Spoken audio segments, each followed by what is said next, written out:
In another iteration of BBM, bill mo, bayad na. Yes. BBM. Ayan, BBM. Bill mo, bayad na. Tapos nagkaroon ng ng confusion dun sa zona ng Pangulo na nagkaroon ng ng kalituhan. Kasi sinabi nga niya yung libre na. Zero balance billing. Wala na. Basta DOH hospital, wala ka nang babayaran yung pasyente dahil bayad na yung bill mo. And then, yung parang media sort of missed out on yung basic accommodation. So, yeah, they missed out on that. Yeah. Tama yan, ano? So, nung nag-uusap kami ni Pangulo tungkol that, bago pa ng SONA, sabi niya gano'n, yung sinasabi niyo kanina, pupunta pa sa politiko, pupunta pa sa some office, manghihingi ng barya-barya. Tinanong niya ako, kaya mo bang gawing zero balance? So, tinanong ko yung mga hospital directors ko. So since May 14 actually nag-i-implement kami ng soft lang until in-announce niya nitong SONA. Yung SONA in-announce niya finally, and now I'm happy to announce na lahat ng hospitals ng Department of Health. First of all, hospitals lang ng Department of Health, 83 po yan sa buong Pilipinas. Kung gusto niyo makita, puntahan niyo yung Facebook site ko, Tether Bosa or DOH Facebook site, nakalista po doon. Madami kasing government hospital, Ali. May DOH run, ito yung mga malalaki, mga regional medical center, at meron ding mga run by the governors. At meron ding run by the city mayors. So, di ba, sa City of Manila, may mga ospital ng Maynila. Sa Makati, may ospital ng Makati. Sa mga probinsya naman, may mga provincial government. So, yung East Visayas, amin yun. Eastern Visayas Medical Center sa Iloilo City. Pero merong Western Visayas State University. Run naman yun by the State University. Public din yun, pero State University nagpapatakbo. Parang PGH, UP, PGH, Philippine General. So sabi ko nga sa mga hospital director, from now on, lahat ng pangalan nyo starts with DOH. Para hindi malito mga tao. DOH Jose Reyes, DOH East Avenue, DOH Heart Center. Para lang naintindihan ng mga tao. Yan yung DOH, yan yung may zero balance. Tapos pangalawang confusion. Sorry, how many all in all?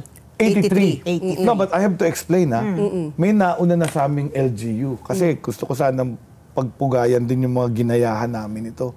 Si Governor Jun Tamayo ng South Cotabato. Matagal ng zero balance billing sa provincial hospitals and district hospitals. Si Governor Pax Mangudadatu ng Sultan Kudarat. Yun yung nafi-feature yun, yung malaking ospital, walang cashier. Walang billing, talagang zero. Walang cashier? Walang cashier. Hospital na walang cashier.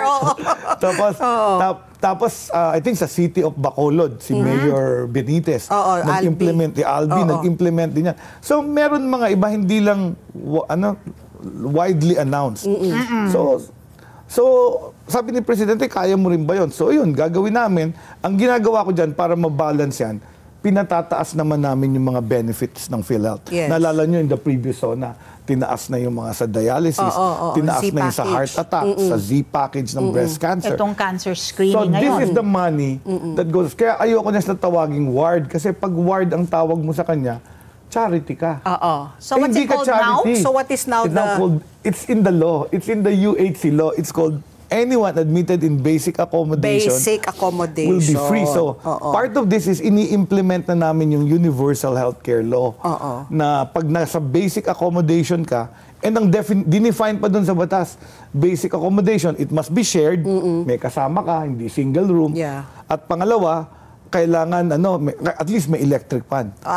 Pero explain ko sa hospitals ng DOH, more than 40 na or 50%. Aircon ka pag nasa basic accommodation ka. So, maganda to, Secretary Ted, no deny na maganda. Ang tanong ngayon ng marami kasi, sino ang kwalipikado para makakuha ng zero balance billing or yung tinatawag nga na bayad na bill mo? Sino yung mga pwede? Anyone, basta na-hospitalize ka at na-admit ka. So, basta basic accommodation. Ito lang nagiging confusion. May iba, admitin mo ako sa single room. Tapos pupunta sa director. Sabi ni Presidente, zero balance. Yung single room, nagbayad ka eh. So, kailangan, hindi ka kasali. Kasama lang dito yung nagpa-admit sa basic accommodation. Malaking tulong ito sa mga kababayan nating mga teacher, sundalo, government employee, na napipilitan mag-private. Kasi nga, Baka either... siksik na. Oo, para lang mapabilis yung gamutan nila. So, this is a benefit for the middle class na ma-zero na yung balance. Kasi yung mayaman, magsi-single room pa rin yan. Yeah. Magsi-suite room pa nga yan. Mga Meron ba mayaman, yung private. pag full capacity na yung basic accommodation at mapipilitan ka rin mag-private? Hindi. Ang policy ako, kung may bakante na semi-private, shared again, pwede naming admitin doon yung nagpapa-admit sa basic accommodation. At ganun din, no balance billing. Zero balance Huwag ka lang billing. magsabing, may sarili akong doktor, kasi pag may personal doctor ka na, private patient ka na. Pag may sariling doktor ka, private So patient. dapat Hindi ka na anybody covered. who's available na doktor can attend to you. Okay, so you have to be very careful. Oo. So yun ko yung lang- confusion. I think that's the confusion. I think it's very similar to pag sumakay kayo ng eroplano. Pag sumakay kayo ng eroplano, pwede ka magbayad ng napakamahal, first class ka. Correct. Pwede ka rin magbayad ng medyo mahal, business class ka. Pwede ka magbayad ng mura, economy class. Pero kayong tatlo, sabay-sabay kayo dadating dun Yeah, sa destination nyo. Oo, At the same isang time, destination. Ganon din dito sa zero balance billing or bayad na bill mo.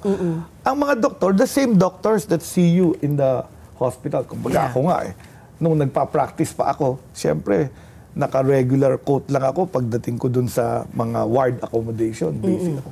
Pero pag pumunta na ako dun sa private patient ko, magkukurbata na ako. Magpapagwapo na ako kasi may professional fee.